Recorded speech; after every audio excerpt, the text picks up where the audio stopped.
Nama saya Abdul Razak bin Abrani. Boleh. Saya berasal dari Kuala Berang, Terengganu. Umur saya dah 58 tahun. Saya tunanetra dah hampir 1 tahun.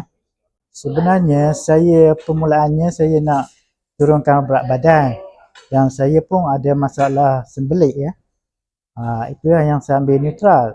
Lepas tu keluarga saya, anak saya yang bongsu tu dia selalu kena gastrik.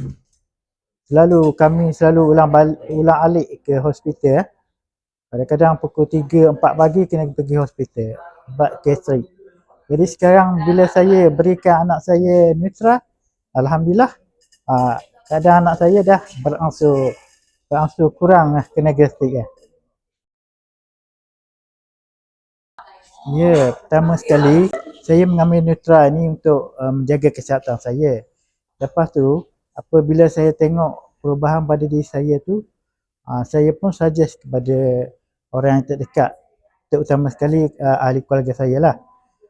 Lepas tu daripada tu saya tengok neutral ni boleh buat income. Jadi pun saya pun cuba untuk buat income dengan neutral ni melalui TikTok.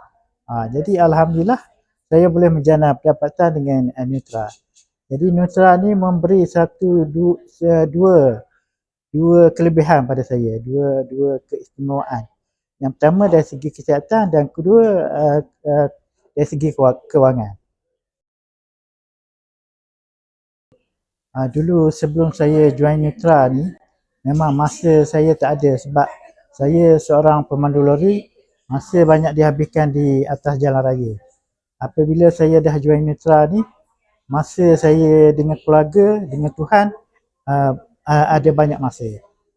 Lepas pada tu saya pun ada income yang menyokong kehidupan saya seharian dengan neutral ini.